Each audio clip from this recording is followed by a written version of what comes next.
penuh kasih karunia dan kebenaran. Van Hessel ketika dia, nanti sebentar kita akan lihat sejarahnya itu, ternyata yang membuat rahasia tabernakel pertama kali itu orang GPDI, namanya Van Hessel. Dia bersama dengan Cepat pada waktu mereka berada di Jawa Timur, lalu mereka pergi ke suatu tempat, lalu mereka puasa 3 hari, ada 40 hamba Tuhan itu. Lalu muncullah dalam kehidupan Van Hessel ini, bagaimana Allah berfirman itu, dia telah menjadi manusia dan diam. Nah, kata diam ini yang dia pakai dengan skeno, dia berbicara tentang pondok atau berbicara tentang tabernakel. Jadi sebenarnya dalam bahasa yang dipakai, firman itu telah menjadi manusia dan bertabernakel di antara kita. Diam di antara kita. Jadi adanya tabernakel itu adalah keinginan Tuhan untuk diam di tengah umat. Dan itu tidak beda dengan Yohanes 1 ayat 14. Bagaimana Yesus harus datang diam di tengah umat. Dan satu tujuan. Kalau dulu tabernakel, saudara, orang berdosa apapun, mereka bisa datang ke tabernakel dan diampuni dosanya. Nah sekarang, ketika Yesus diam di antara umat, ya, ketika saudara berdosa dan saudara minta diampuni dan diampuni ditebus dosanya, Yesus yang kerjakan. Dan ini yang luar biasa kalau kita melihat dalam pelajaran tabernakel ini. Ya. Dan Ibrani 8 ayat 1 sampai 5 itu memberitahukan bagaimana sebenarnya tentang tabernakel itu menjadi satu gambaran. Ya. Dikatakan di sini kita mempunyai imam besar yang demikian duduk di sebelah kanan tahta yang besar di sorga dan yang melayani ibadah di tempat kudus, yaitu dalam kemah sejati. Ya, setiap imam besar ditetapkan untuk mempersembahkan korban, mempersembahkan persembahan, dan karena itu Yesus perlu mempunyai sesuatu untuk dipersembahkan. Sekiranya ia di bumi ini, ia sama sekali tidak akan menjadi imam, karena di sini telah ada orang yang persembahkan persembahan menurut hukum Torah. Ya, dari sini dikatakan jelas bahwa itu gambaran. Kenapa dikatakan bahwa mendirikan kemah, ya, dikatakan ingatlah demikian bahwa engkau membuat semuanya itu menurut apa yang telah ditunjukkan kepadamu di atas gunung itu. Jadi apa yang dilakukan oleh Musa itu pun yang disampaikan Yesus melalui Ibrani pasal 8 1 sampai 5. Ya. Nah, selanjutnya kita lihat tabernakel yang dimaksud. Ya. Sebelumnya kita lihat dulu histori rahasianya. Ini historinya. Pengajaran tabernakel itu adalah doktrin Alkitabiah seutuhnya berdasarkan pola kerajaan sorga. Itu Ibrani 8 ayat 5. Jadi itu pola kerajaan sorga. Ya, ini pola keselamatan dari Allah kepada umat Israel melalui pola yang Alkitabiah ini yang kemudian disebut pola pengajaran tabernakel. Ya, jadi pola keselamatan bagi umat Israel. Ya, kalau umat Israel berdosa apapun ke situ. Cuma ya ada satu gereja tertentu yang menjadikan ini doktrin gereja mereka.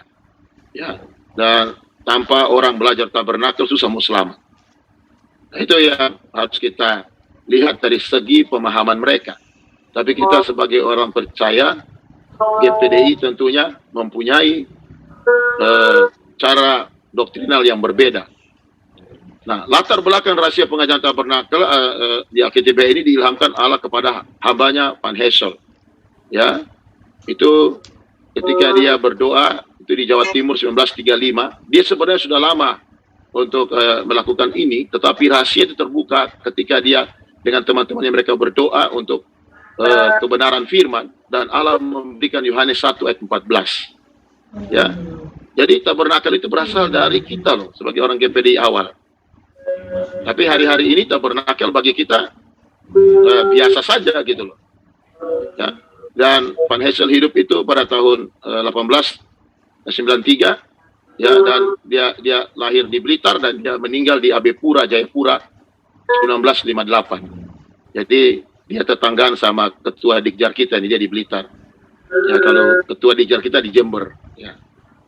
Nah, kalau kita lihat di sini, ketika Roh Kudus begitu kuat menguasai beliau, sehingga beliau membacakan tidak seperti biasanya, namun dikatakan dan firman telah menjadi daging dan bertabernakel. Nah, itu yang dia dapat. Ya, dalam bahasa Yunani itu skeno. Ya, artinya mendirikan tempat ya tinggal sementara, itu tenda. Jadi skeno itu tenda, ya, yang bisa pindah-pindah, ya. Beda lagi dengan kalau pondok atau rumah yang tetap di situ, lain lagi namanya. Ya, ini skeno atau tenda yang bisa pindah-pindah, ya.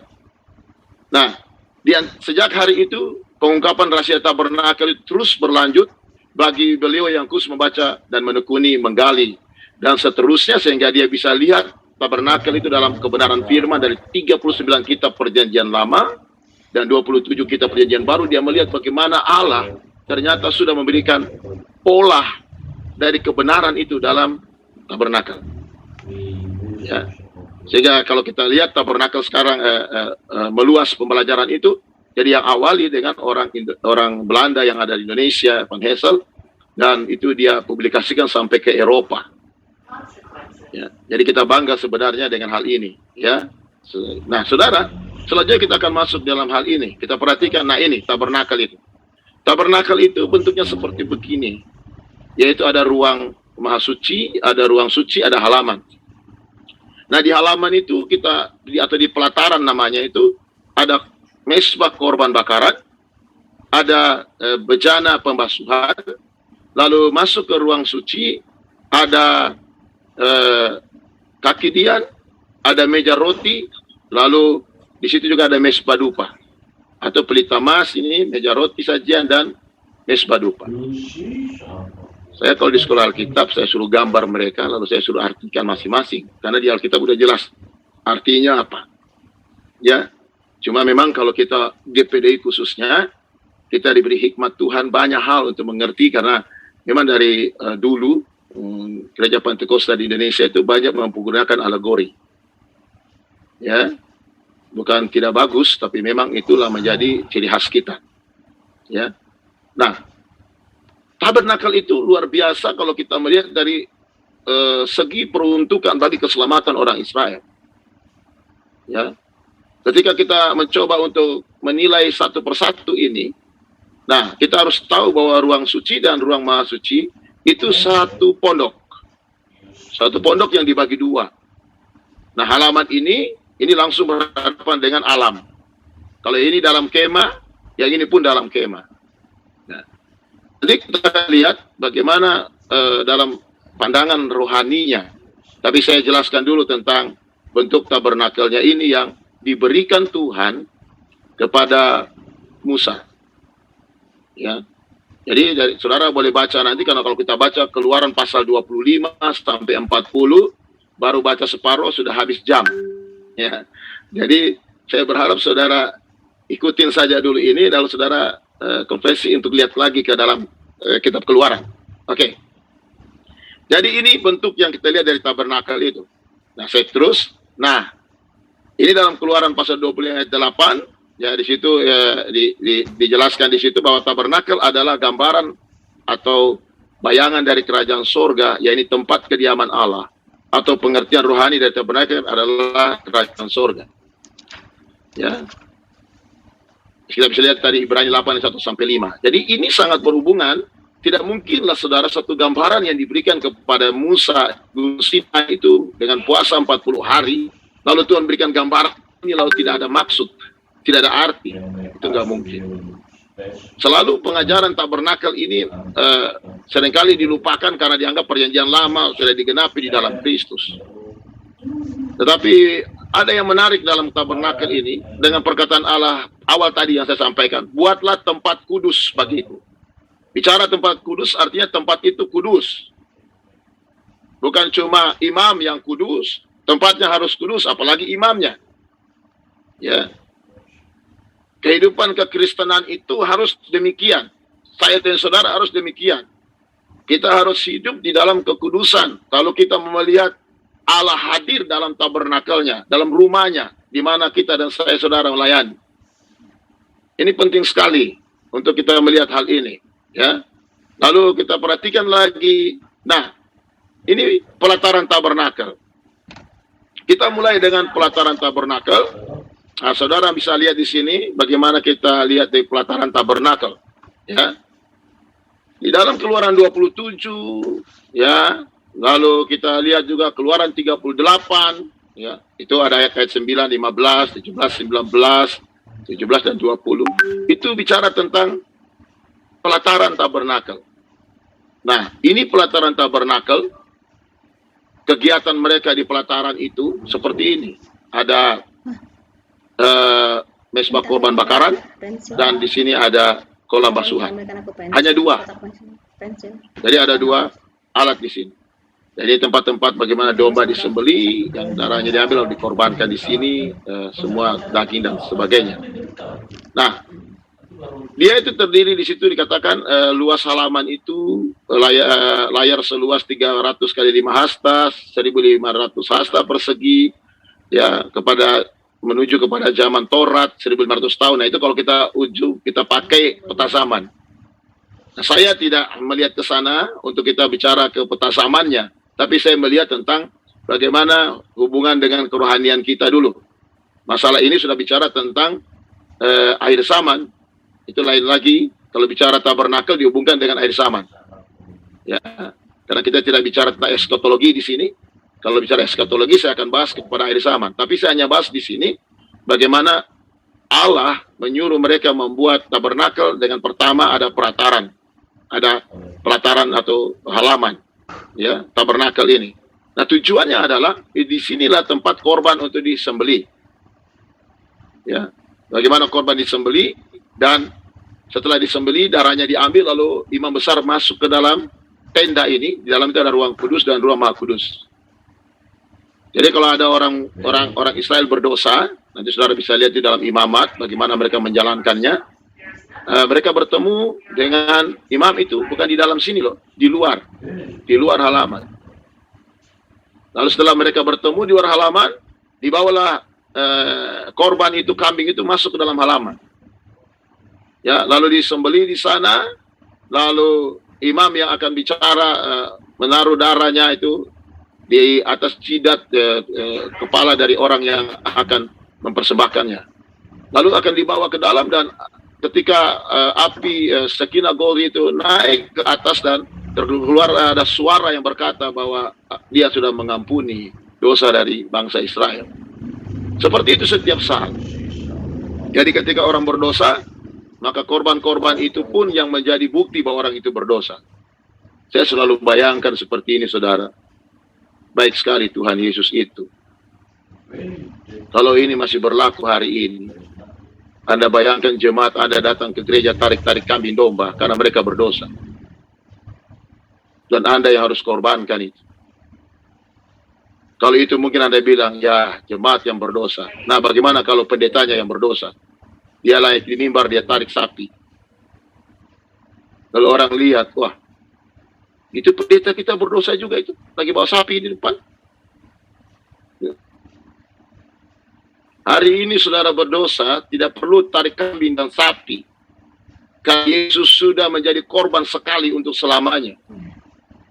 Dan dia tidak mempermalukan saya dengan Anda. Dia hanya mau kita sadar dan setia dalam kekudusan. Makanya yang tahu kita benar atau salah itu hanya Tuhan. Kita bisa sembunyi kepada orang lain, dan seperti dulu mereka nggak boleh sembunyi. Mereka harus bawa itu binatang. Ya.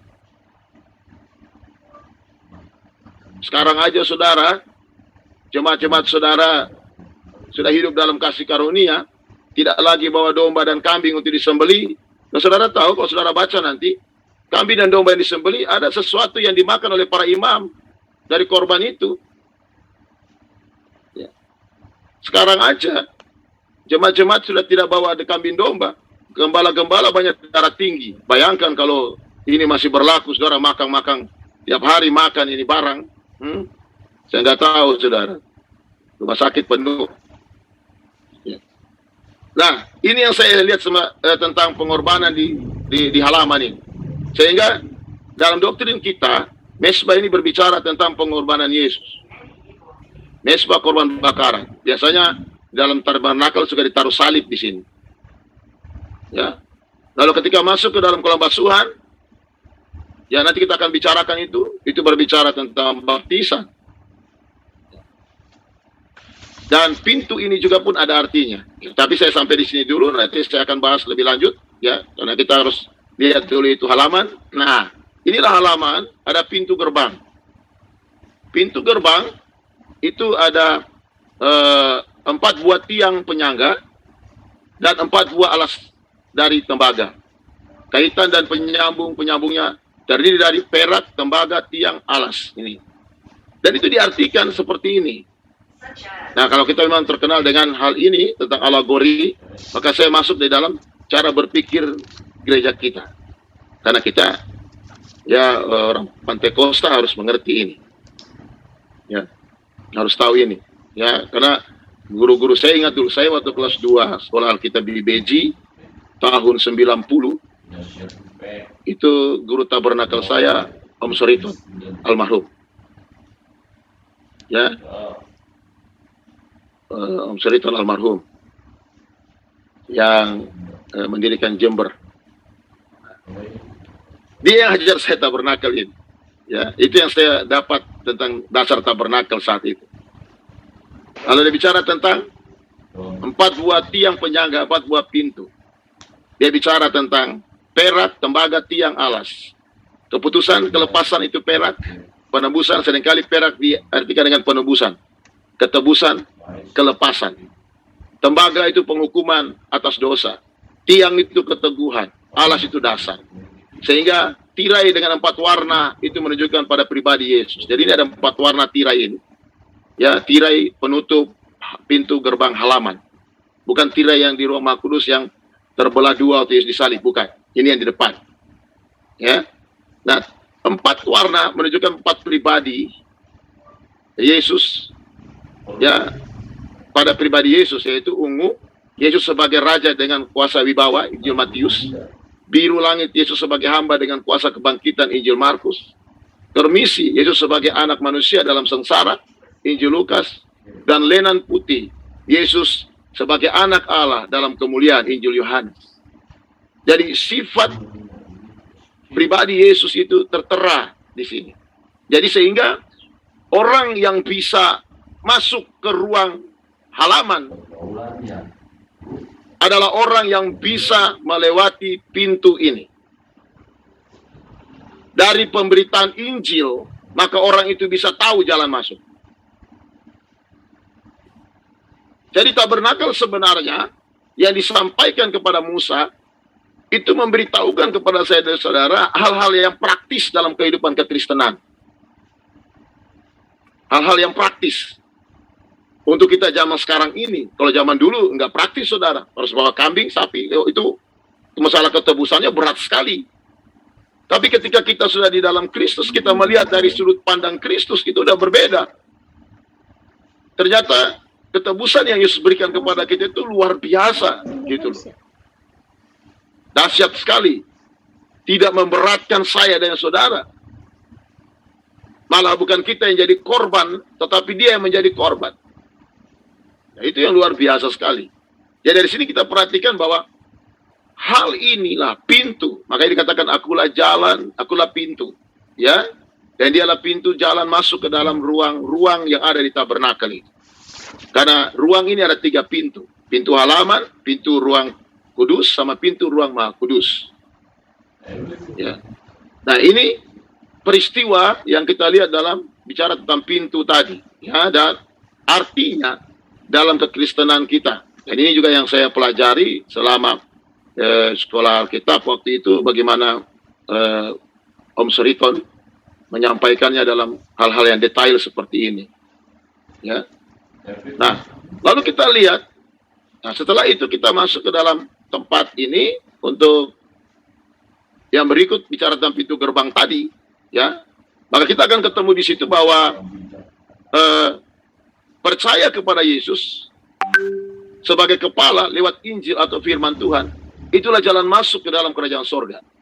Karena saya katakan tadi bahwa ketika kita bicara tentang tabernakel, kita bicara tentang satu struktur kerajaan sorga yang digambarkan kepada Musa. Ya. Nanti kita akan lihat di akhir dalam kitab Wahyu, apakah benar sama. Kalau kita melihat dalam kitab Wahyu dengan tabernakel ini, dia akan berlanjut sampai ke sana. Lalu di luar pintu gerbang, itu daerah di mana Allah tidak memerintah atau terhilang. Jadi tadi saya katakan bahwa orang yang mempersembahkan korban, dia hanya bertemu dengan imam itu di pintu. Tidak boleh dia masuk ke dalam. Karena itu bagian kekudusan yang tidak boleh sembarang orang masuk. Ya.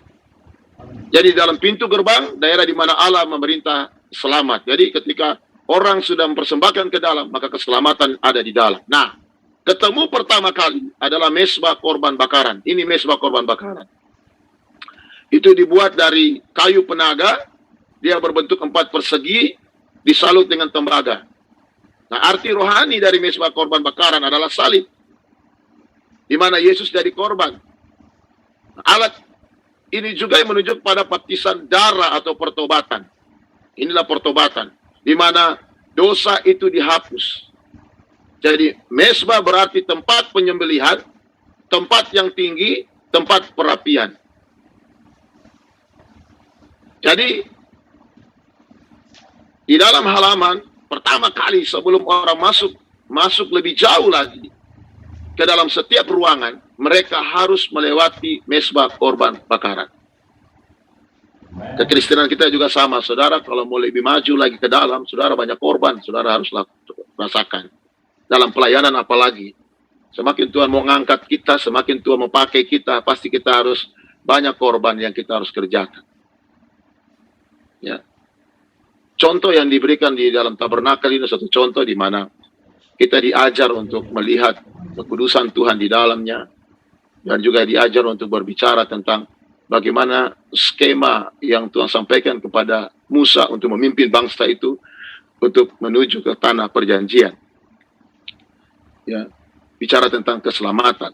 Dan saudara lihat, semua yang membangkang di padang gurun tidak tembus tanah perjanjian.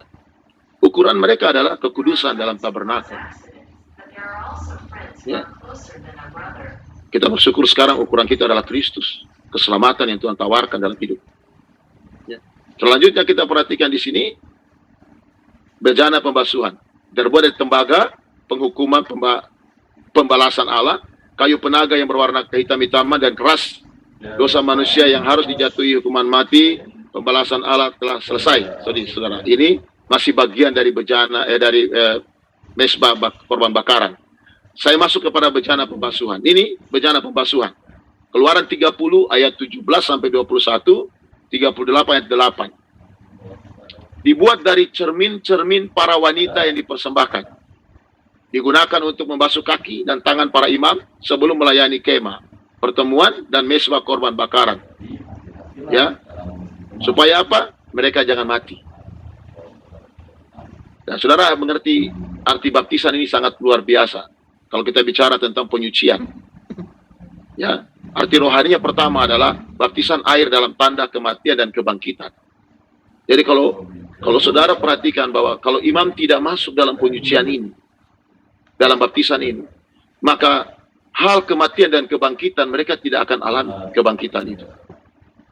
Roma pasal 6 ayat 36 itu jelas bahwa baptisan itu sama seperti Yesus yang mati lalu bangkit kembali. Itulah arti baptisan yang sebenar. Yang kedua adalah pembaharuan. Kita dibaharui. Jadi imam-imam itu harus dibaharui dulu sebelum dia masuk ruang lebih jauh lagi. Ya. Lalu penyucian oleh dan mandi oleh firman Allah, penyucian dan mandi oleh firman Allah, itu Efesus 5 ayat 26. Jadi tanpa pembaharuan dan penyucian, saudara, kita tidak akan dapat beribadah dan melayani atau menghabiskan diri, ya Tuhan. Tapi kita akan mengalami kematian rohani. Jadi sebagai hamba Tuhan, sebagai para pendeta, penting sekali yang namanya penyucian dan kekudusan. Penting sekali pembaharuan. Ya, mengalami pembaharuan, pengalaman kebangkitan dari segala kelemahan kita. Ini penting banget, saudara. Terlalu banyak di antara saya dan saudara, mungkin tidak kelihatan kita punya salah atau tidak. Tapi saya mau beritahu Anda bahwa penting sekali yang disebut dengan penyucian ini. Ya, bukan berarti saudara buat seperti ini di rumah, lalu saudara sebelum ibadah khotbah di gereja, saudara masuk di kolam lagi. Itu namanya berenang. Ya, bukan itu. Bukan seperti itu lagi yang disampaikan, tetapi yang perlu kita lihat di sini apa arti kekudusan dalam melayani itu. Imam-imam besar itu sangat konsen dengan kekudusan. So mereka tidak boleh masuk sembarang tanpa kekudusan. Sebab Musa ketika diberikan hal ini, diberikan di Gunung Sinai itu bertemu dengan Allah yang kudus. Dan produk yang kudus itu harus dikerjakan oleh orang yang kudus. Kalau tidak ada kematian, kematian jemaat, bukan kematian jemaat mereka mati secara jasmani, tidak. Rohani mereka mati, iman mereka tidak bertumbuh, kehidupan mereka tidak bisa berkembang. Karena yang menyampaikan firman Tuhan adalah orang yang kelihatan hidup tapi mati. Wahyu pernah bilang, Wahyu bilang, kamu kelihatan hidup, tadi kamu mati. Yang ukur kematian rohani saya dengan saudara atau diri kita dengan Tuhan. Jadi hati-hati saudara. Hidup dengan tidak kudus, tanpa ada pembasuhan, tanpa ada baptisan, itu adalah hidup di dalam kematian masih. Ini penting untuk kita lihat kenapa sangat penting sekali kalau kita bicara tentang kolam basuhan ini dalam tabernakel. Dan itu praktis dalam kehidupan kekristenan. Sehingga kalau saudara lihat Tuhan bilang kan kepada Matius pasal 28, ya, pergilah jadikan segala bangsa muridku. Ya, lalu dikatakan itu baptiskan mereka, ajarlah mereka, baptiskanlah mereka. Itu jelas sekali. Kalau seandainya ini tidak penting, nggak perlu ada kata baptis itu di dalam keselamatan. Buang saja. Ya kita juga capek-capek lah masuk-masuk kolam baptis orang kalau tidak ada hubungan dengan keselamatan, untuk apa? Ya sudah, ajar aja firman Tuhan, ajar aja kebenaran kepada mereka, firman Allah, sudah cukup. Nggak usah baptis juga masuk surga. Tapi ajaran GPDI tidak demikian. Ajaran GPDI dari dulu, sejak saya kecil dulu saya ingat tuh. Percaya dibaptis. Tidak dibaptis, Anda tidak masuk surga. Ya, kencang sekali itu. Tapi kalau orang anggap remeh tentang hal itu, saya juga bingung. Karena untuk apa Yesus katakan pergi dan baptiskan mereka, kalau itu tidak ada hubungan dengan keselamatan? Lalu untuk apa dibicarakan dalam Roma pasal 6 ayat 3-6? Seperti dibangkitkan, dimati dan bangkit. Berarti kalau saya tidak melakukan kebenaran firman baptisan itu, saya bertolak belakang dengan kebangkitan Yesus. Nah ini simple aja saudara. Saya tidak mau buka bahasa asli dan lain sebagainya. Tapi saya mau simple saja. Bagaimana kita belajar di sekolah Alkitab. Ya. Apa yang kita terima. Seperti itu. Nah kita lihat. Ini ruang kudus dan ruang maha kudus. Tadi halaman. Sekarang kita masuk di ruang kudus dan ruang maha kudus. Ada dua ruangan. Ya. Yaitu ruang kudus dan ruang maha kudus. Nah kita lihat di sini ada ruang kudus. Ya ini dulu. Ini ruang kudus. Ini ruang maha kudus. Ini saya kasih gambar warna merah ini. Nah, ruang kudus, ruang maha kudus dulu kita lihat dari atas, itu berbentuk kubus 10 hasta, berisikan tabut perjanjian, yang di dalamnya terdapat 2 loh batu, mana dan tongkat Harun yang berbunga. Ya, jadi di situ ada makna, bokor mana, dan ada tongkat Harun berbunga, dan ada 2 loh batu di dalam peti perjanjian ini, di ruang maha kudus. Sedangkan di ruang kudus ada di sebelah barat, itu merupakan ruang yang lebih besar dari ruang maha kudus. Di dalam ruang kudus ditempatkan meja roti. Ini yang sebelah kanan meja roti. Lalu ada sajian, ada kandil. Ini kandil. Ya. Lalu ada mesbah pembakaran ukupan. Itu berada di depan pintu ruang maha kudus. Ini nggak kebetulan loh. Kenapa ini tidak? Kenapa tidak harus lampu yang ada di depan tirai ruang maha kudus? Kenapa harus mesbah dupa? Itu penting. Itu artinya tidak. Makanya saya suka lihat ketika saya belajar lebih dalam lagi apa maksud tabernakel yang diberikan kepada Musa. Ternyata semua itu sangat berhubungan dengan kepribadian kita sebagai para pelayan dan sebagai umat Tuhan. Dalam sekali kalau bicara tentang tabernakel secara keseluruhan. Ya. Lalu kita lihat, saya coba untuk ini ruangannya, kita lihat satu persatu pintu dulu. Ini pintu kemah yang masuk ke dalam. Ya, di sana ada 5 tiang kayu penaga disalut emas. Itu menunjuk 5 indera sebagai pintu masuk segala hawa nafsu ditutup oleh sifat ilahi Roh Kudus. Maksudnya saudaraku, kenapa dijelaskan seperti ini? Karena memang mata saya dan saudara itu 5 indera itu gampang jatuh dalam dosa. Perlu Roh Kudus dan darah Kristus untuk selalu melindunginya, menjaganya, menguduskannya. Mengingatkan, bukan kalau kita katakan bahwa roh itu akan mengingat kita kepada segala kesalahan kita. Ya. Menegur setiap orang dari dosa. Untuk kita masuk ke ruang lebih dalam lagi, ke kemah pertemuan lebih dalam lagi, kita perlu untuk benar-benar kudus.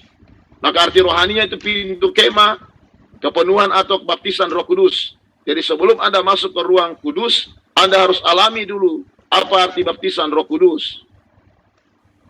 Ya. Nanti kita akan lebih lihat lagi ke dalam maknanya lebih jauh. Di luar pintu kemah, ya, itu sama dengan selamat, tapi masih ada di daerah Taurat daging masih berkuasa. Di luar pintu kemah ini maksudnya di luar pintu ruang kudus, yaitu di halaman. Itu Taurat dan daging masih berkuasa. Ya, seringkali berdosa minta ampun, bakar lagi, ya kan gitu ya, mesbah lagi, ya, berdosa minta ampun. Nah, ini orang-orang halaman nih. Ya. Kekristenan halaman juga ini bahaya sekali, saudara. Berdosa minta ampun, berdosa minta ampun. Tidak bisa masuk ruang lebih jauh lagi. Dia nggak bisa masuk lagi ruang kudus, apalagi ruang maha kudus. Karena untuk masuk ruang kudus perlu sekali kehidupan itu benar. Tadi saya sudah katakan, harus melewati kolam basuhan. Melewati kolam basuhan. Ya kan? Jadi kalau kita cuma sampai di minta ampun dosa, bertobat, minta ampun dosa, bertobat, berbuat dosa lagi, bertobat, minta ampun. Ya, ini namanya pendeta halaman. Nggak ada berkembang, tidak akan berkembang. Itu aja. Bahkan bisa hancur pelayanan, bisa mati sekalian pelayanannya, nggak bisa bertumbuh lagi. Karena hanya di situ. Ya. Nah, jadi Roh Kudus yang memimpin kita bersekutu dengan Kristus dan lewat firman Tuhan.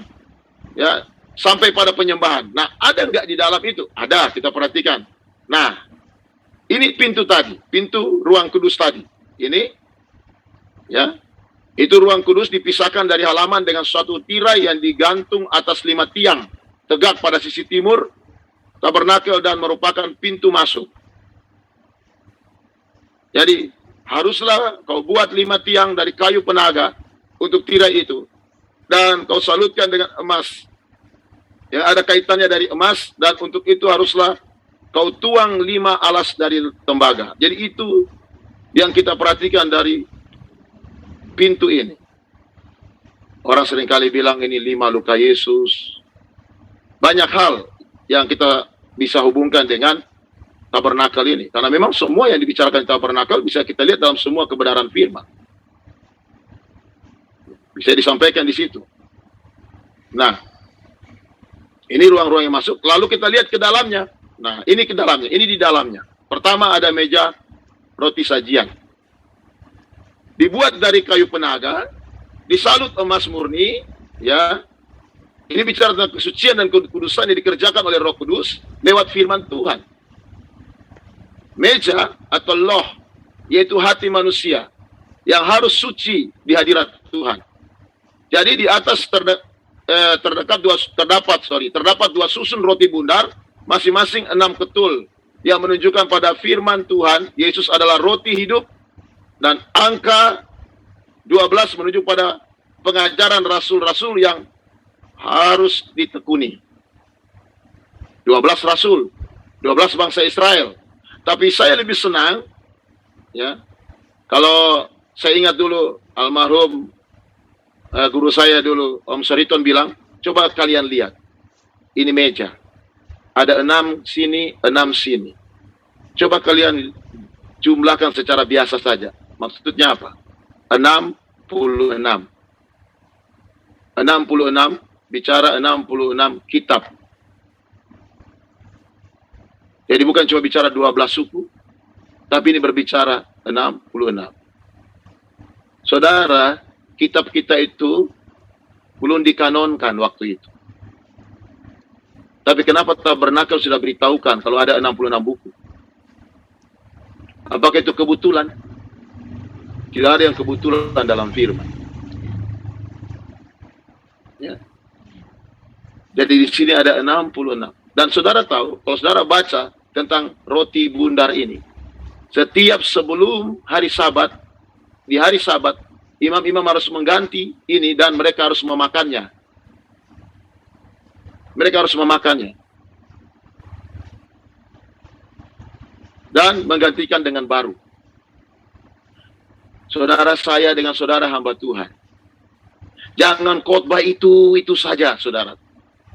Ya, Anda harus ganti yang baru. Ya. Jangan itu aja, saudara. Tabernakel mengajarkan kepada kita juga harus baru. Engkau harus makan dulu yang ada, yang 12 itu Anda harus makan dulu. Jadi sebagai imam, sebagai hamba Tuhan, kita dulu harus ada dalam diri kita dulu kebenaran itu kita makan dulu, menjadi bagian dari diri kita. Lalu kita sampaikan yang baru lagi, apa yang Tuhan ajarkan yang baru. Besok khotbahnya Matius pasal 5. Minggu depan Matius pasal 5. Itu aja. Itu Matius pasal 5. Nanti jemaat bilang, kenapa itu Matius masih di pasal 5 terus nggak jalan-jalan? Ya. Ujung-ujungnya, kenapa jemaat tidak datang? Ditelepon. Brur, kenapa tidak datang ibadah? Habis brur cuma di Matius tidak lompat-lompat terus. Kita mau cari yang di Markus. Ya, saudara. Ya. Seringkali kendala yang kita hadapi ketika kita tidak mau menggantikan yang lama dengan yang baru. Dalam hidup kita sebagai hamba Tuhan, penting sekali. Kita disuruh untuk lakukan hal itu. Anda kalau baca tentang hal ini akan dapat bagaimana setiap Sabat itu roti itu harus diganti. Biarlah setiap Sabat kita juga ganti yang baru untuk melayani Tuhan. Terus firman-Nya baru. Bukan yang lama terus diulang-ulang. Ya. Oke, yang berikut adalah kaki dian. Saudara, kaki dian itu terbuat dari emas. Dan satu-satunya penerang dalam ruang suci dibuat dari emas dan tembaga. Jadi saudara tahu bahwa tadi saya sampaikan bahwa di dalam tenda itu ada 2 ruangan. Ruang kudus dan maha kudus. Nah, kan gelap kalau tidak ada lampu. Nah, lampu di ruang kudus itu ini. Kaki dian. Ya. Kalau lampu ruang maha kudus, nggak usah saudara pakai lampu ruang maha kudus. Allah yang jadi penerangnya. Karena sakinah glory itu ada di situ. Lalu Anda tanya, di halaman penerangnya apa? Matahari langsung. Lalu Alkitab bilang apa matahari? Allah adalah matahari dalam Mazmur. Jadi yang penerang di luar adalah Allah sendiri. Ya. Lalu penerang yang ada di ruang kudus itu adalah kaki dian. Dan penerang di dalam ruang maha kudus itu adalah peti perjanjian. Kalau saudara perhatikan baik-baik di sini, itu hubungannya dengan kehidupan Allah itu, sifat Allah pun ada. Bicara tentang apa? Tritunggal. Bapa sebagai penerang di halaman, makanya saudara lihat, ada orang bilang begini, itu orang baru bertobat, kok diberkati Tuhan? Iya, Bapa sendiri yang menaungi dia, Bapa terang dia. Masuk di ruang kudus. Kenapa ruang kudus? Kaki dian. Anda tahu, minyak itu untuk bisa jadikan minyak penerang, perlu ditumbuk gitu, perlu diremas gitu, buah zait itu untuk bisa membuat minyak, ya, sehingga minyak itu bisa membuat menyala lampu itu. Siapa yang pernah merasakan hal itu? Yesus di atas kayu salib.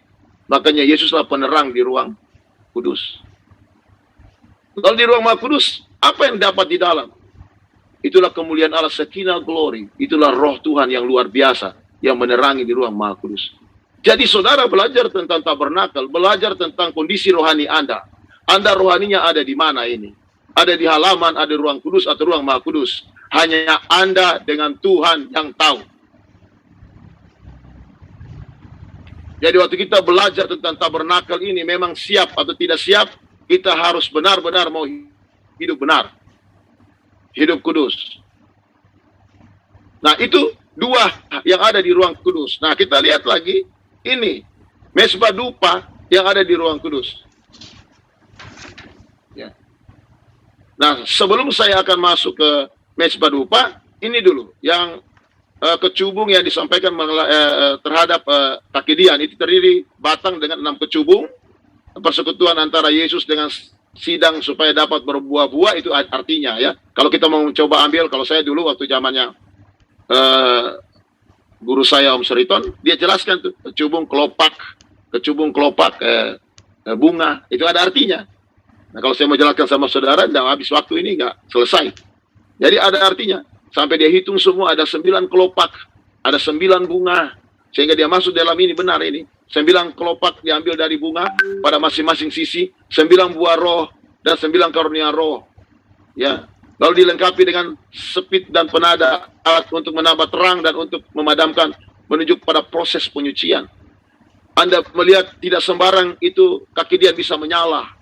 Tetapi kalau ketika dia menyala, maka aktif semua karunia.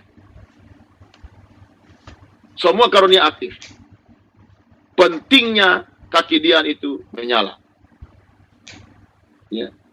Nah, sebelum saya tegaskan tentang kaki Dian, saya masuk dulu dalam mesbah dupa, emas ini.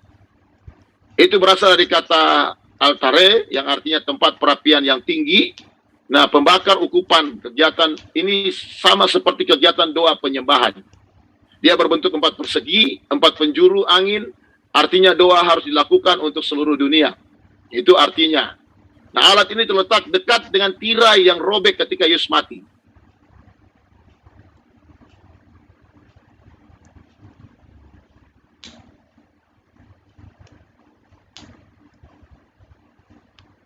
Jadi arti dari tempatnya yang ada di pintu ruang Maha Kudus itu bukan sembarangan. Anda hanya bisa membuka jalan dalam penyembahan Anda seperti mesbah dupa itu. Hanya dengan penyembahan kita, dengan doa kita, kita membangun jalan masuk ke ruang Maha Kudus. Seperti itu. Sehingga saudara bisa melihat tadi. Yang saya sampaikan tadi, ini ya kaki Dian, meja roti, dan mesbah dupa. Dan dia ada di ruang Maha Kudus. Saya ingin saudara perhatikan baik-baik. Kalau lampu ini tidak menyala, kalau kandil ini tidak menyala, Anda tidak akan melihat roti yang gambaran firman tadi. Anda tidak akan lihat penyembahan yang gambaran tadi mesbah dupa yang gambaran penyembahan doa tadi. Artinya saudara, kalau kaki dia ini tidak menyala, kalau kaki dia ini tidak ada minyak, dia tidak menyala, Anda tidak bisa lihat firman, Anda tidak bisa ada penyembahan. Dupa tidak akan menyala dan tidak mungkin Anda masuk ruang Maha Kudus. Kalau Roh Kudus kita tidak, Anda tidak bisa membedah firman dan Anda tidak bisa ada hubungan dengan Tuhan. Tidak bisa. Api harus menyala. Dan imam tidak boleh membuat api itu mati. Hai gembala-gembala sidang, saya dan saudara, jangan membuat padam api di rumah Tuhan, sehingga umatmu bisa melihat kebenaran firman Allah. Dan itu yang ada di dalam ruang kudus. Pelayanan Anda, pelayanan halaman, atau pelayan ruang kudus, hanya Anda dengan Tuhan yang tahu. Saya tidak akan menjustis orang. Kalau Anda mau firman itu terbongkar, terbuka dalam pelayanan Anda, nyalakan terus kaki Dian di ruang itu. Kalau Anda mau penyembahan Anda sampai masuk ke dalam ruang kudus, nyalakan kaki Dian itu. Memang minyak itu harus ada. 5 anak darah yang bodoh tidak bisa masuk ke ruang yang lebih dalam lagi dan ditutup pintu karena mereka tidak punya minyak. Jadi ini sangat penting. Kenapa saya kembali ke sini? Karena saya rindu supaya kita lihat bahwa tabernakel di ruang kudus itu, apakah itu cara pelayanan saya dengan saudara hari-hari ini? Atau masih cara halaman? Bertobat minta ampun, bertobat minta ampun. Sedangkan di ruang kudus, semua karunia itu dinyatakan. Karunia bertumbuh. Gereja bertumbuh dengan kasih karunia Tuhan. Banyak penyataan Tuhan. Banyak rahasia Tuhan bongkarkan. Kenapa? Karena di ruang kudus, minyak itu menyala, lampu minyak itu menyala. Ingat firman Tuhan bilang, ya, dalam Mazmur 119 ayat 105.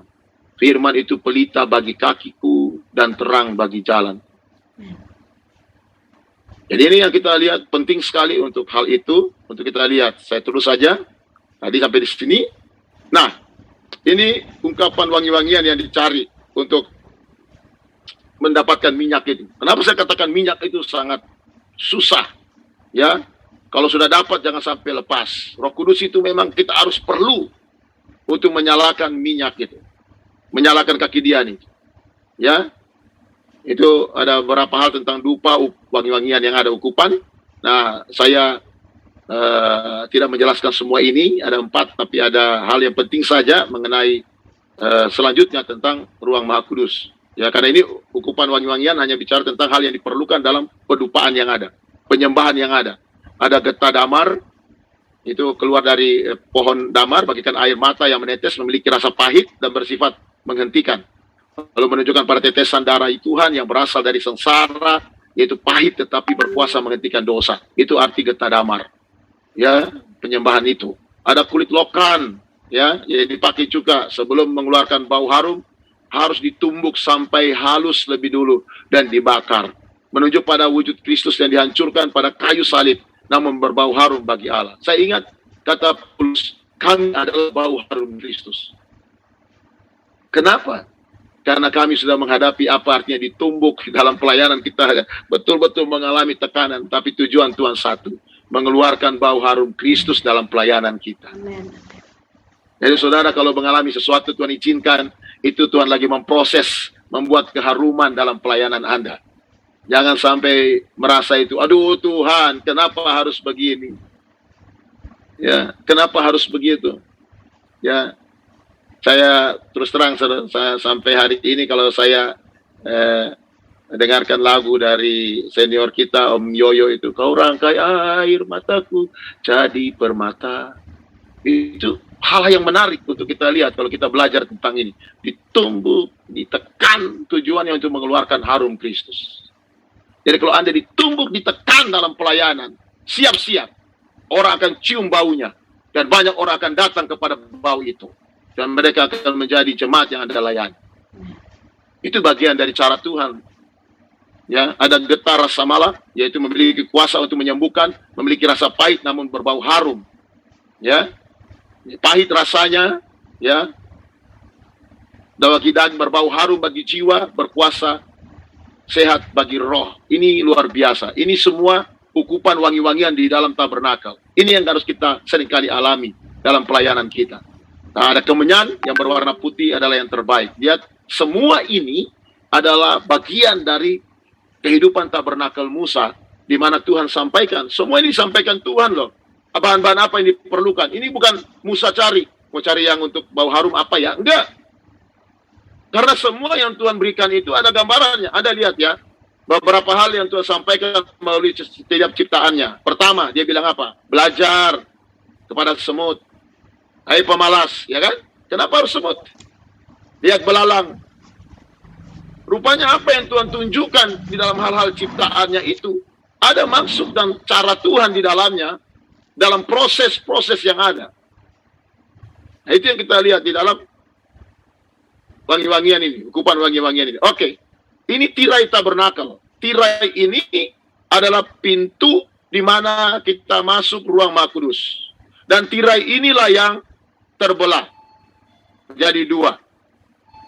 Ya, bagian dalam dibagi pula oleh satu tirai menjadi 2 bagian. Yang sebelah luar disebut ruang kudus atau tempat kudus, dan yang sebelah dalam disebut ruang Maha Kudus. Jadi dibagi 2 oleh tirai. Itu dalam Keluaran 26. Itu dijelaskan di situ, supaya haruslah tabir itu kau gantungkan pada kaitan penyambung tenda itu, dan haruslah kau buat, ya, seterusnya dan seterusnya. Lalu seperti ini yang terjadi, kita lihat. Nah, ini tirai. Nah, di sini kita perhatikan, pintu ruang Maha Kudus, tabir itu memisahkan ruang kudus dengan ruang Maha Kudus. Ruang kudus dan ruang Maha Kudus dibuat dari papan bersalut emas. Keluaran 26 ayat 15, haruslah engkau membuat untuk kemah suci papan dari kayu penaga yang berdiri tegak. Ini berdiri tegak kayu penaga itu. Nah, kita perhatikan di sini, ini merupakan pintu ketiga dalam tabernakel yang memisahkan ruangan suci dengan ruang maha suci dan merupakan jalan masuk ke dalam ruang maha suci. Ya. Nah, waktu Yesus mati, tirai ini robek dan terbukalah jalan menuju ruang maha suci. Nah, saudara lihat di sini bagaimana ruang kudus dan maha kudus itu ditutup oleh tirai yang membatasi. Dan ini ruang paling kudus. Ini semua kudus, tapi ini paling kudus. Karena imam tidak sembarang masuk sampai ke dalam. Menurut sejarah gereja, menurut sejarah orang Yahudi yang sejarah dari tabernakel, imam yang masuk ke dalam ini, mereka tidak masuk langsung. Mereka harus menyucikan diri tadi di halaman, lalu mereka membawa darah itu masuk ke dalam, melewati ruang kudus, dan masuk ruang maha kudus, tetapi ada syaratnya. Imam itu, kakinya harus diikat pakai tali. Harus ada giring-giring yang berbunyi. Jadi setiap kali dia jalan, ada bunyi di dalam, atau dia sementara memberikan korban, dia harus hentakkan kakinya di ruang maha kudus ini, supaya para imam lain atau Lewi dengar, oh dia masih hidup. Karena kalau dia berdosa sedikit saja, dia mati di dalam. Dan tidak boleh diambil langsung, harus ditarik. Kalau tidak, yang ambil juga mati. Jadi artinya, kedudukan di ruang maha kudus ini, itu luar biasa. Karena disinilah kehadiran Allah. Dan sebenarnya inilah kehidupan kekristenan saya dan saudara. Pelayanan kita sudah ada di arah mana ini? Masih ruang kudus atau ruang maha kudus? Kembali lagi, hanya Anda dengan Tuhan yang tahu. Ya. Saya tidak nilai Anda, tapi saya hanya memakai lihat tabernakel dalam kehidupan pelayanan kita. Jadi disinilah tempat Allah berbicara kepada umatnya. Sehingga kalau kita lanjut, ya, saya lanjut saja. Nah, tutup perjanjian, ada 2 lembar batu yang berisi 10 perintah.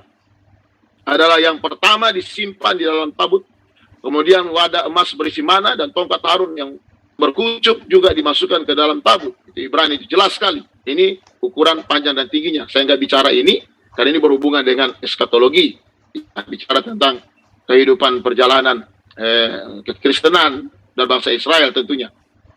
Nah, di sini kita lihat inilah yang disebut dengan peti perjanjian.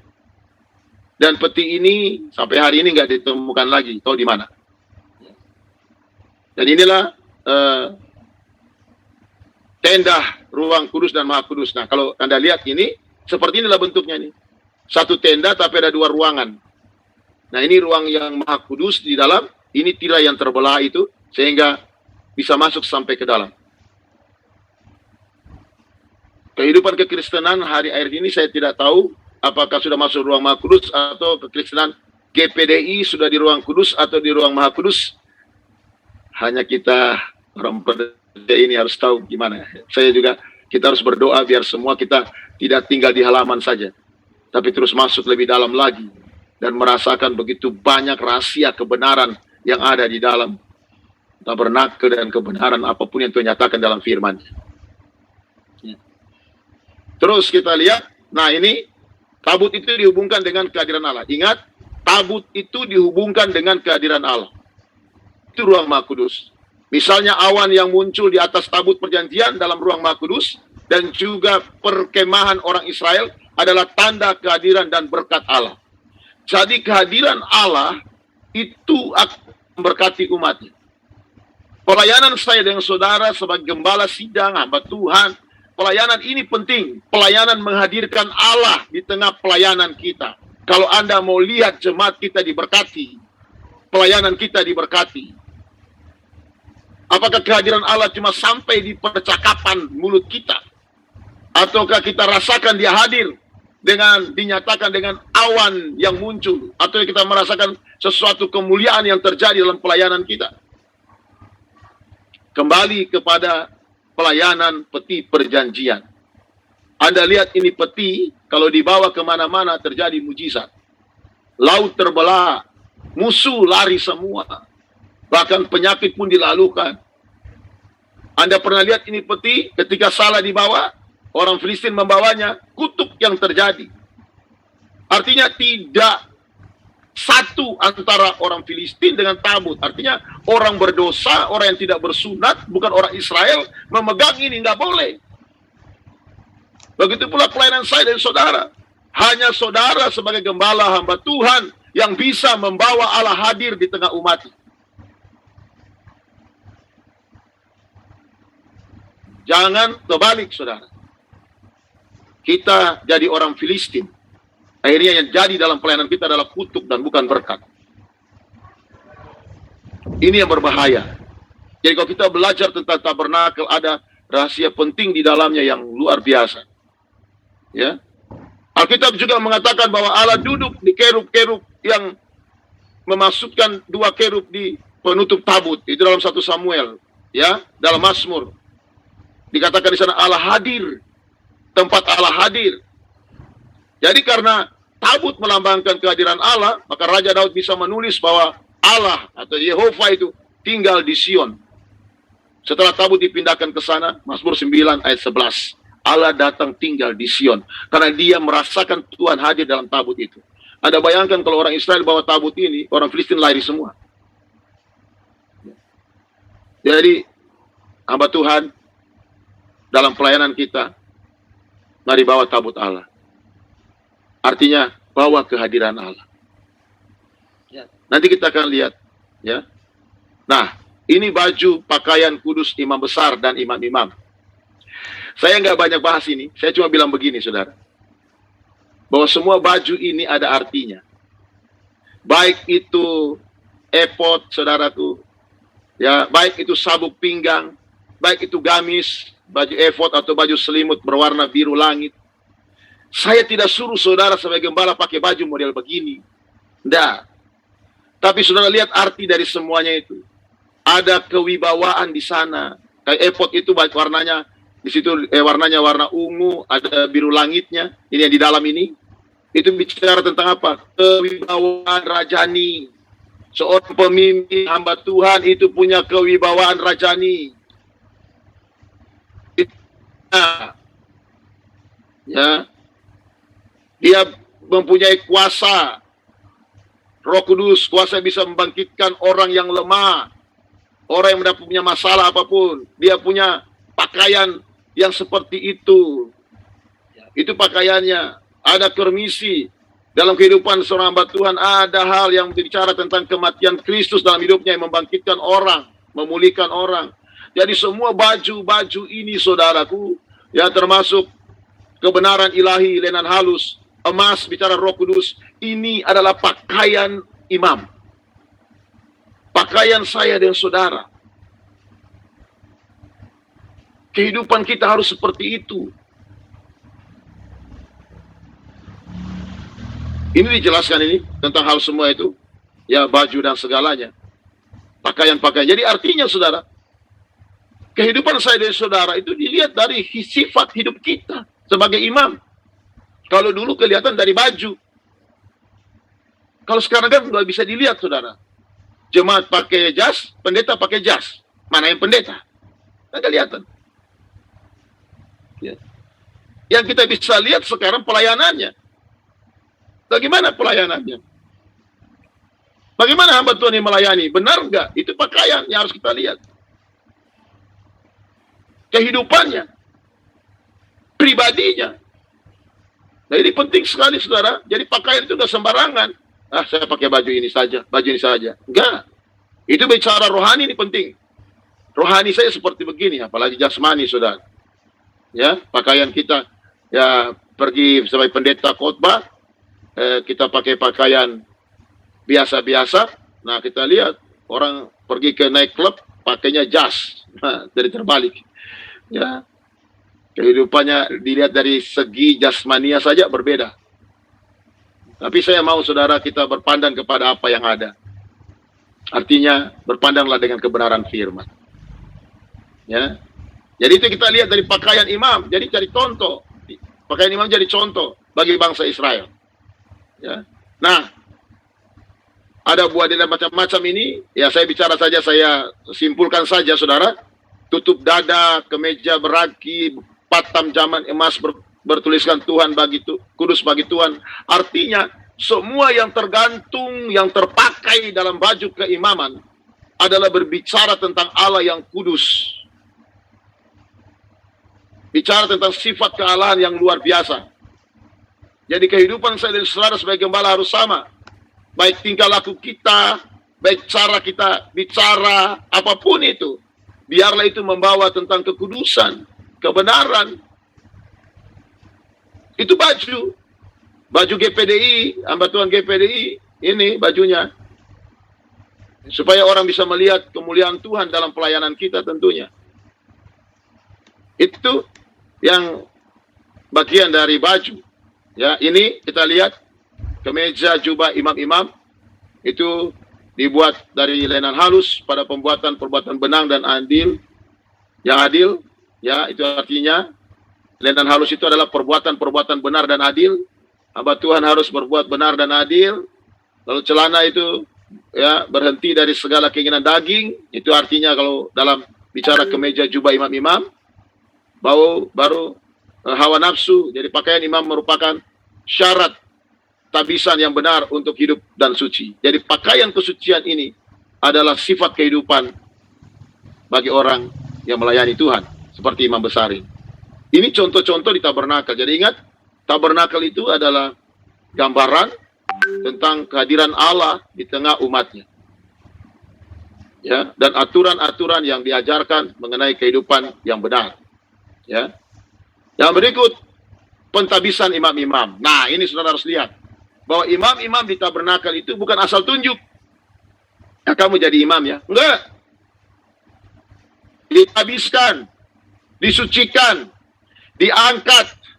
Ya, lalu memaukikan diri. Ya, artinya begini, tabisan yang benar adalah tabisan kepada Allah atau bagi Allah. Bukan untuk kepentingan diri, gereja, dan lain-lain. Bukan. Ketika saya dari saudara diangkat menjadi pendeta nanti, dilantik jadi pendeta nanti, Anda bukan jadi pendeta untuk organisasi. Tapi Anda jadi pendeta untuk pekerjaan Tuhan. Ya. Memang sebagai organisasi kita diberi gelar pendeta, betul. Tapi bukan untuk melayani organisasi, tapi melayani Tuhan. Organisasi mengatur kita. Ya, dipakai Tuhan untuk mengatur kita supaya tidak terjadi kekacauan. Tetapi pelayanan saudara itu Tuhan yang beri. Tuhan yang angkat kita. Tuhan yang pakai kita. Ya, maaf saja saudara, seringkali organisasi sudah tidak pakai Anda, tapi Tuhan masih pakai. Ya. Seringkali Tuhan sudah tidak pakai Anda, seringkali organisasi pun masih pakai. Kan beda. Jadi pemandangan organisasi berbeda dengan pandangan pelayanan Tuhan. Ya, semua itu baik. Anda harus dikendalikan oleh organisasi, baik. Tapi Anda perlu tahu yang utama adalah Anda diangkat oleh Tuhan untuk melayani Tuhan. Itu yang utama. Ya. Dan penting ketika Anda diangkat oleh Tuhan untuk melayani Tuhan, di organisasi apa? Tunduklah kepada pimpinan di organisasi yang Anda diangkat jadi pendeta. Begitu. Jadi itu yang harus saudara lihat. Kepentingan diri gereja dan lain-lain, ya, bahwa Allah mengangkat Anda, ya Allah mengangkat Anda untuk kepentingan dan gereja dan lain-lain dalam pelayanan kita, ya. Nah, Keluaran 23 ayat 1-3 untuk mentabiskan imam-imam Allah menuntut korban-korban persembahan. Ini 3 korban binatang untuk menghapus dosa kesalahan. Ada lembu jantan muda, domba jantan 1 ekor, atau korban, domba jantan 2 korban, ya. Ini korban penyerahan, korban tabisan. Ya, bersyukur kita bukan zaman Taurat hari ini ya, zaman kasih karunia. Anda bayangkan kalau kita hidup zaman Taurat ini, kita ada 100 lebih ini, bawa kambing domba untuk mereka diangkat jadi pendeta dan pendeta muda. Siap-siap kita makan rame-rame, ya. Jadi siapa namanya? Ini zaman dulu begitu, saudara. 1 imam, 1 korban, ya. Baru domba jantan kedua, korban baptisan, korban tabisan. Jadi korban penyerahan, korban tabisan, korban pendamaian. Ini harus dikerjakan. Baru ada 3 korban sajian atau makanan. Ini dilakukan. Jadi perhatikan, kenapa 3? Apakah dulu sudah diajarkan tentang Trinitas? Belum. Tapi kenapa selalu angka 3 ini dalam bicara korban ini harus ada? Angka 3 adalah sama dengan Allah Trinitas. Ya. Mau simpulkan begitu atau tidak, tapi kenyataannya begitu ya. Tidak bisa kita bilang tidak. Nah, itu yang kita lihat di sini. Nah, selanjutnya kita perhatikan. Nah, saya coba untuk lihat bagaimana tabernakel itu. Anda tadi sudah mulai ya. Halaman itu ada 2 benda ini. Ya. Ada mesbah bakaran, ada kolam basuhan. Lalu begitu masuk ruang kudus itu ada 3 benda. Kenapa tidak 2 saja gitu ya? Ketika 3 itu kita kasih ke kiri, tengah, kanan, dia bentuknya gini. Lalu ada 1 di ruang maha kudus. Jadi ketika kita kasih model begini, kok dia bentuknya kayak salib? Apakah ini sengaja? Cuma 3 ada di dalam itu ada 3 benda. Ini gambaran yang sudah ada sebelum Injil ada. Beritanya ini dia di sini. Segala sesuatu yang Tuhan buat pasti ada maksud. Digambar begini, benar begini. Berita di sini.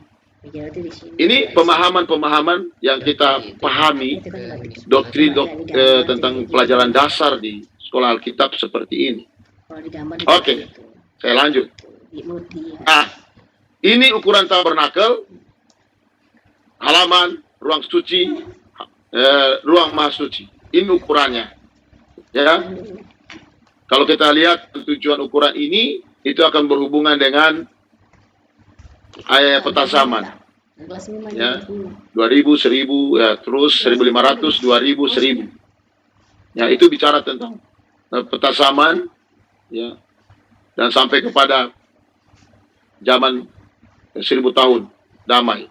Jadi ini ukuran ini pelajarannya tersendiri. Ini luas, sudah. Kalau saya bahas malam ini tidak habis.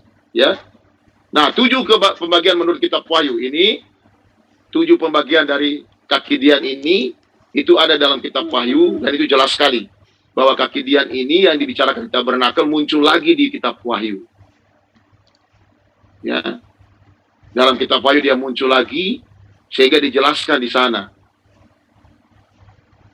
Nah, sekarang saya coba Anda untuk lihat lagi ke dalam. Nah, ini kerajaan sorga menurut kitab Wahyu. Anda perhatikan baik-baik tadi kalau kita bicara tabernakel, lalu kita bilang itu gambaran sorga yang diberikan kepada Musa. Lalu kita lihat ayat per ayat ini, kita ketemu seperti ini. Ada halaman, ya, lautan kaca bercampur api, lautan kaca berbagaikan kristal. Itu baru ada 24 di atas duduk tua-tua, 7 obor menyala, mesbah dengan sebuah pedupaan, baru sebuah tahta berdiri di sorga. Jadi sebenarnya gambaran tabernakel pun itu gambaran sorga.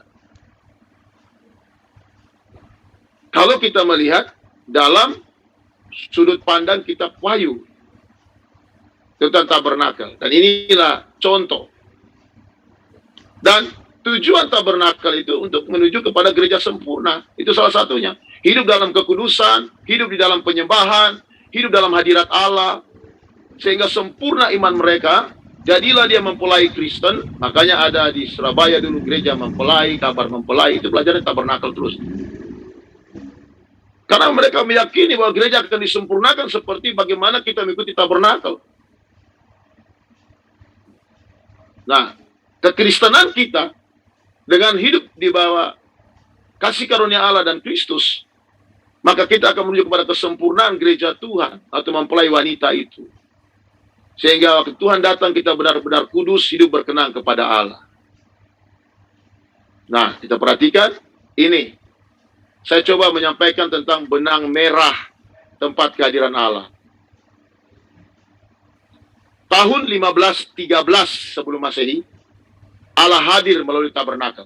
Jadi tadi tabernakel itu muncul tahun 1513, itu sebelum Masehi. Ya, diperintahkan oleh Allah melalui Musa di Gunung Sinai dan dikerjakan oleh Bisaliel dan Aholiab. Itu dalam Keluaran pasal 25 dan seterusnya pasal 27. Ya.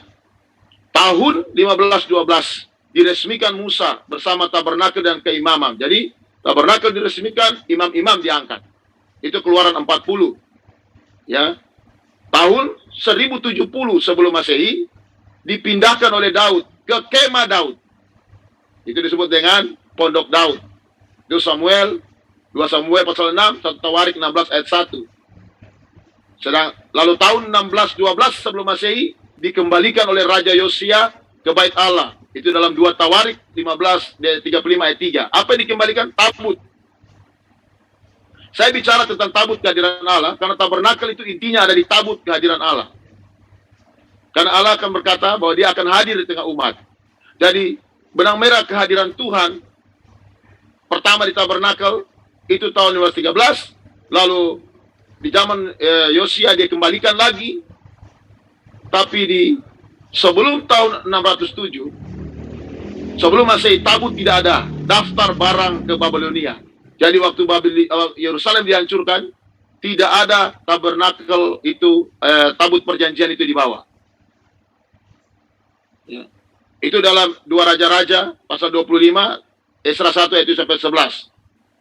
Dan tahun 63 sebelum Masehi dinyatakan hilang oleh Jenderal Romawi Pempius setelah dia mengalahkan Yerusalem dan dia memeriksa ruang Maha Kudus, tidak ada tabut perjanjian lagi. Tempat kehadiran Allah tidak ada lagi. Tahun 1 Masehi, tabut itu hadir kembali dalam Yesus.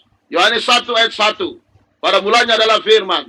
Firman itu bersama-sama dengan Allah dan firman itu Allah. Ayat 14. Dia hadir, diam, bertabernakel di tengah umatnya. Muncul lagi. Dari tahun 33 Masehi sampai sekarang ini, tabut itu hadir dalam diri saya dan saudara. 1 Korintus 3 ayat 16. Kamu adalah bait Allah. 2 Korintus dalam 1 Korintus pasal 6. Ya. Dikatakan di sana bahwa saudara dan saya juga, ayat 19, ya. 1 Korintus 6 ayat 19, bukan 2 Korintus. Ayat 19 sampai 20. Dikatakan saya dan saudara bait Roh Kudus. Jadi saya dan saudara inilah sebenarnya adalah tempat kediaman Allah setelah tabernakel, setelah tabut perjanjian pindah ke dalam rumah Allah zaman Salomo, ya. Ketika tabut itu dipindahkan ke Yerusalem oleh Salomo, dan setelah itu selesai, hilang semuanya, muncul Yesus. Membawa Allah hadir di muka bumi ini melalui pribadinya. Dan ketika Yesus selesai, maka dia nyatakan saya dan saudara lah tempat kehadiran Allah. Saya dan saudara, tabut perjanjian itu harus ada dalam diri saya dan saudara. Makanya saya menekankan dari awal. Tabernakel berbicara tentang tempat kehadiran Allah. Dan hari ini, Anda hamba-hamba Tuhan, para pendeta-pendeta, jadilah tabernakelnya Allah untuk Allah tinggal dalam hidup saudara. Untuk berbicara kepada siapapun tentang kemuliaan itu. Sampai kepada tabernakel yang kekal. Yaitu Wahyu pasal 21 sampai 22. Tempat kediaman Allah yang sempurna. Sorga yang kekal untuk selama-lamanya. Itulah pelajaran singkat dari tabernakel yang saya bisa sampaikan pada malam hari ini. Dan saya kembalikan kepada Ketua Dikja. Tuhan memberkati.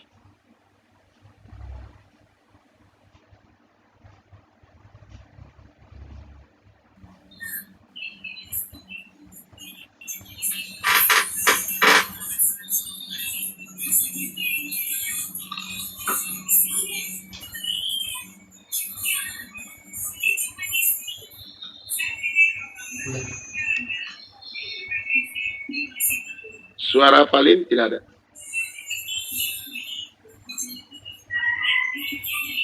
Ya, terima kasih buat Pak Vicky yang sudah menyampaikan paparannya untuk pelajaran tabernakel. Memang, saudara-saudara, ini dalam pemahaman hari-hari ini, tabernakel ini agak susah diterima, susah dimengerti. Bahkan ada banyak dari kalangan gereja sendiri menganggap ini hanya bagian dari sejarah Israel, tetapi kita tetap berpegang kepada apa yang menjadi ajaran dari tabernakel ini dengan alegorinya itu, sehingga tidak ada salahnya kita belajar tabernakel karena perjanjian lama adalah bayangan dari apa yang sebenarnya, yaitu Kristus yang sebenarnya adalah dialah pusat dari tabernakel itu. Oleh sebab itu sangat penting kita mempelajari ini sebagai pelajaran dasar kita untuk GPDI. Dan sampai hari ini tetap sekolah-sekolah Alkitab, sekolah tinggi Alkitab tetap mengajarkan tabernakel. Tapi sekali lagi kita memahaminya dalam konteks kekinian, artinya dalam konteks bagaimana pelayanan kita hari-hari ini. Memang sekali lagi juga yang saya sampaikan, tidak semua materi dalam sampai 2 jam, tetapi nanti juga ada memang yang 1,5 jam, mungkin 1 jam. Dan kita tidak memiliki patokan waktu ya, tapi tidak boleh lebih dari 2 jam. Intinya seperti itu. Dan malam hari ini saya percaya kita semua boleh diingatkan dan berkati lewat pelajaran tabernakel ini, bahwa Tuhan itu Tuhan yang serius ya.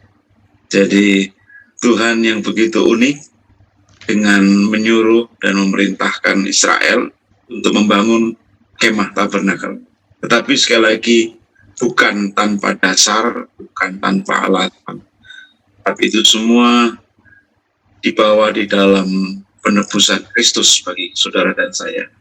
Keseriusan melayani Tuhan yang saya ingat tadi itu adalah bagaimana pakaian imam itu. Jadi melayani Tuhan tidak cukup dan tanpa modal, tidak. Melayani Tuhan harus serius. Terutama kekudusan hidup, saudara-saudara ya. Jadi saya harap Bapak Ibu dalam pembekalan untuk diklat ini, Bapak Ibu yang akan dilantik pendeta atau jadi pelayan Tuhan, memperhatikan kekudusan ya. Jangan anggap remeh, jangan anggap kalau saya berbuat dosa hari ini Tuhan ampuni, besok buat lagi, bukan begitu. Nanti kalau saya sampaikan mempelai itu ditebus hanya 1 kali, dan Tuhan tidak akan mengadakan penebusan 2 kali. Dan begitu kita ditebus dan dipilih Tuhan, hanya 2 hal. Saudara hidup kudus menjadi mempelai Kristus atau binasa. Tidak ada pilihan lain, saudara. Jadi tabernakel malam hari ini cukup membuat kita merenung tentang kehidupan kita di dalam melayani Tuhan. Kekudusan adalah hal yang utama. Perkenanan Tuhan adalah hal yang utama. Jadi oleh sebab itu, sekali lagi terima kasih buat Pak Peggy yang sudah memberikan pelajaran tabernakel pada malam hari ini. Kita akan berjumpa nanti hari Senin dengan saya mau mulai pengakuan imam GPDI kita dulukan. Dan memang sengaja untuk doktrin GPDI 4 karena terlalu berat materinya. Tapi saya mulai dengan pengakuan iman. Nah, dari ini sebelum saya tahu pengakuan GPDI, bahkan kalau hafal kayaknya jauh ya.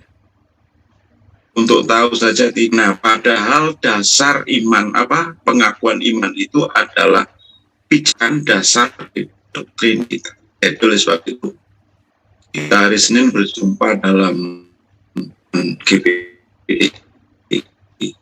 Saya harap kita belajar, kalau masih mau ikut GPDI ya ikut pengakuannya. Kalau tidak dalam banyak dari yang lainnya hidup di dalam GBDI. Belajarlah pengakuan iman GBDI. Menarik itu hari Senin. Kita akan sampaikan sendiri. Jadi Bapak Ibu ya, kita banyak menggunakan Google. Karena saya harus seleksi benar, saya screening benar. Karena kalau maaf, bukan solusi dari yang lain juga tidak. Tapi saya akan benar, saya akan protect ya. Karena ini tanggung jawab saya. Kalau saya salah, saya yang bersalah di hadapan Tuhan yang pertama. Yang kedua, saya tidak mau kembali di Jawa Barat ini tersesat karena diklat yang salah. Oleh sebab itu, mohon maaf kalau pengajaran tidak banyak. Saya harus merenung dulu dan berdoa dulu. Ini kira-kira bisa apa tidak. Karena memang berat jadi guru Bapak Ibu ya. Selalu berucap bermasalah ya. Jadi tapi tenang saja, kita akan selalu selalu berhati-hati dalam hal ini. Dan saya harap kita tetap mengandalkan Roh Kudus. Itu saja yang bisa menjadi penyampaian kita malam hari ini. Dan juga saya mengingatkan, kami di KLAT ini, Biro Pendidikan dan Pengajaran hanya merekomendasikan Bapak Ibu nantinya ke majelis daerah untuk dilantik. Bukan kami penentu, kami pelaksana dari Diklat. Jadi oleh sebab itu, apa yang kami laporkan kami jujur. Saudara tidak hadir, saudara tidak hadir. Saya tidak ada urusan dengan saudara mau lulus, tidak lulus, tidak, bukan. Atau sudah dilantik itu urusan majelis daerah, majelis pusat. Kami hanya merekomendasikan dari Diklat ini, itu aja. Dan saya harap pendeta masa tidak jujur, apalagi saya. Kita masih takut Tuhan lah, ya. Kalau ikut ya ikut, tidak ya tidak masalah. Saudara nggak dilantik pendeta bisa masuk surga sebenarnya. Cuma kan kurang jadi contoh dan teladan, gitu. Jadi maaf, jadi Bapak Ibu, kami hanya menyajikan dari semua materi sebagai bahan diklat, dan kami juga akan merekomendasikan Bapak Ibu untuk bisa dilantik. Dan saya sebagai Biro Pendidikan, saya tidak mau yang dilantik itu abal-abal, yang dilantik itu tidak punya bekal, yang dilantik itu tidak memiliki kompetensi. Itu saja sebenarnya ya. Jadi mohon maaf, itu aja yang dapat saya sampaikan kepada Bapak. Tuhan Yesus memberkati kita semua. Nanti Pak Feki tutup dalam doa ya, supaya kita lanjutkan hari Senin. Mari sama-sama kita berdoa. Bapak, terima kasih banyak buat anugerah-Mu yang Kau berikan. Kami bersyukur bahwa Allah selalu mengingatkan kepada kami segala kebenaran yang Kau sampaikan, baik dahulu kepada para nabi dan kepada semua yang Kau percayakan menyampaikan isi hati-Mu, dan sampai hari ini kami ada dalam kehidupan kami dari zaman ini. Kami percaya maksud dan rencana Tuhan buat pelayanan-pelayanan kami.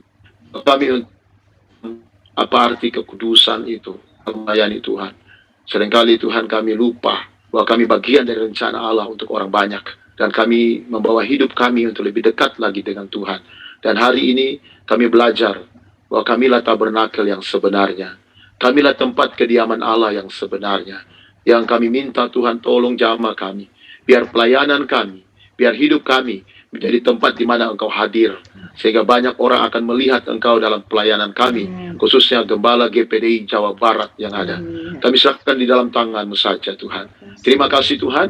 Kami serahkan semua kehidupan hamba-hamba Tuhan dalam pelayanan ini.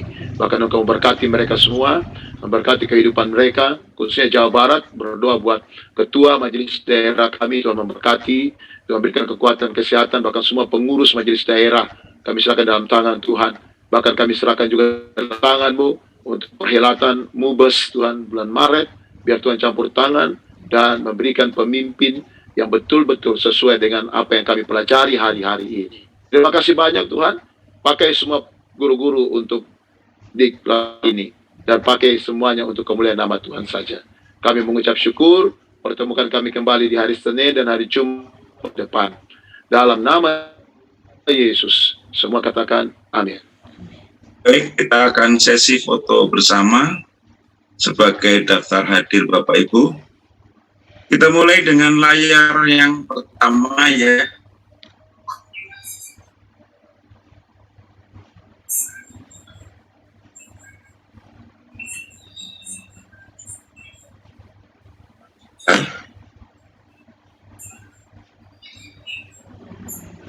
Layar 1.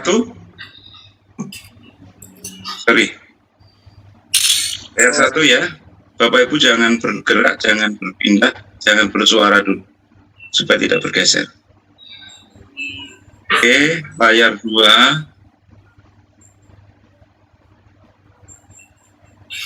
Layar 3.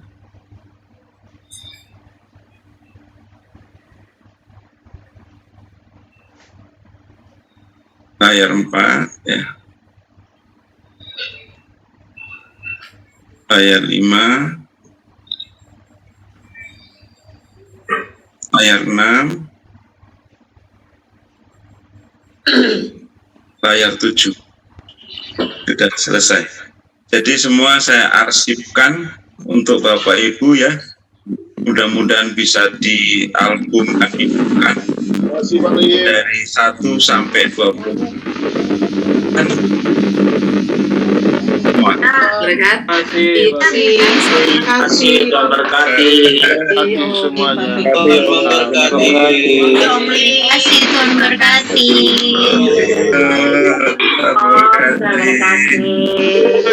Yesus berkati. Ya. Sampai hari Senin kita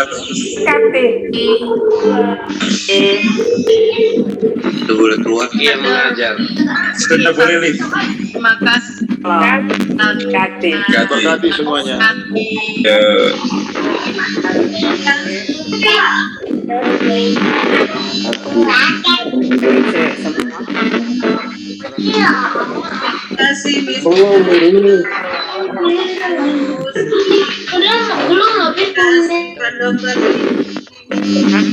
ya, terima kasih. Yuk, sama-sama. Terima kasih. Terima kasih Om Lim, terima kasih Ya, Tuhan berkati. ya. Terima kasih semuanya ya. Beli nggak tadi Bapak beras? Astaga.